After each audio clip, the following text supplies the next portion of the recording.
झारखंड के रांची में अधिवक्ता मनोज झा हत्याकांड में मुख्य आरोपी अफसर आलम उर्फ लंगड़ा समेत अन्य अपराधियों की गिरफ्तारी भले कर ली गई हो, पर मामले में अपराधियों के तार बंगाल से जुड़ रहे हैं। इसमें मुख्य आरोपी के एक खासम खास मिराज तमाड़ रांची का नाम सामने आ रहा है, जिसका ससुराल बागमुंडी बंगाल बताया जा रहा है। यह बात भी सामने आ रही है कि मिराज की इस अंतर्लिप्तता के कारण उसका साढ़ू फैसल मीर भी इससे जुड़ा है। फैसल मीर खुद इन दिनों बंगाल पुलिस की रडार पर है, क्योंकि मुंबई ओबराय टावर के पास स्थित बड़े परफ्यूम प्रतिष्ठान की नौकरी छोड़कर वह बागमुंडी बंगाल को अपना कार्यक्षेत्र बनाकर यहाँ युवकों को पैसा देकर अरेबिक लैंग्वेज सीखने को प्रेरित कर रहा है। बताया जाता है कि मुंबई में वह जिस कंपनी में काम करता था वह गल्फ में इत्र सप्लाई करती थी। इसी में उसके संबंध गल्फ के लोगों से हुए थे। सवाल उठ रहे हैं कि आखिर क्यों झारखंड पुलिस इन दो लोगों के प्रति आंखें मूंद कर उन्हें बचाने का प्रयास कर रही है, जबकि चालक के बयान में भी इनके नाम आ चुके हैं। रांची के अधिवक्ता मनोज झा हत्याकांड में एक खुलासा चालक सोना के बयान से भी हुआ है। उसने बताया कि 26 को वह बागमुंडी में था, जहां रात्रि 9:15 बजे उसके पास मिराज ने उसे बुलाकर साथ ले गया और बलिनो वाहन चलाने के लिए चाबी देते हुए उसे गंतव्य स्थान तमाड़ रांची पहुंचाने को कहा। वाहन पर लंगड़ा और एक अन्य व्यक्ति सवार थे। उनसे कहा गया कि लंगड़ा की पत्नी बीमार है, दोनों को जल्द छोड़ाओ। बदले में 300 रुपए तत्काल नगद भी दिया।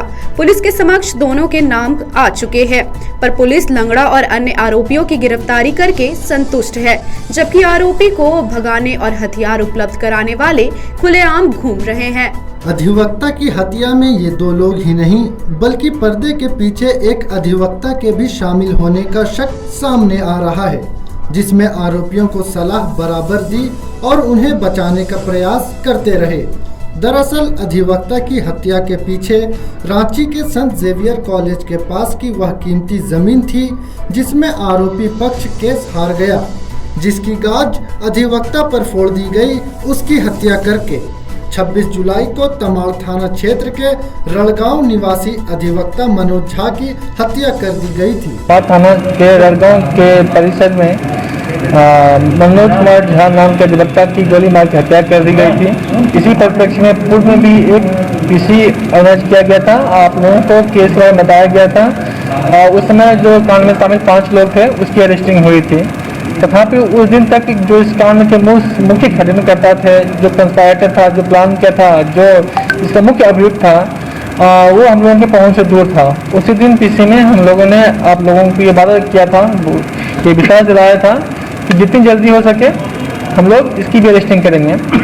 इसके उपरांत जो हमारी टीम थे, जैसे कि आप सबको क्या था कि इस कांड के निधन के लिए ग्रामीण सेवा के नेतृत्व में 2 DSP साहब कार्यरत थे। इसमें एक HDPO बुंडू साहब थे और दूसरे टीम के नेतृत्व नीरज कुमार DSP कर रहे थे।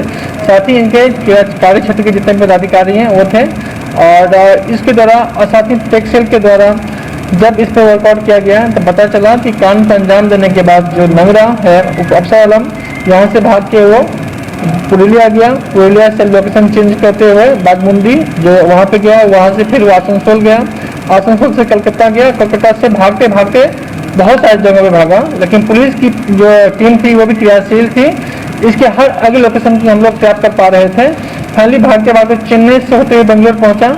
वहाँ पे जो पुलिस अधिकारी जिसका नेतृत्व थाना प्रभारी दसम फॉल टेक्सटाइल के लोग और सब इंस्पेक्टर दीपक बुंडू थाना से लोग कर रहे थे, उसको बिना मौके दिए ही उसको वहाँ से अरेस्ट कर लिया।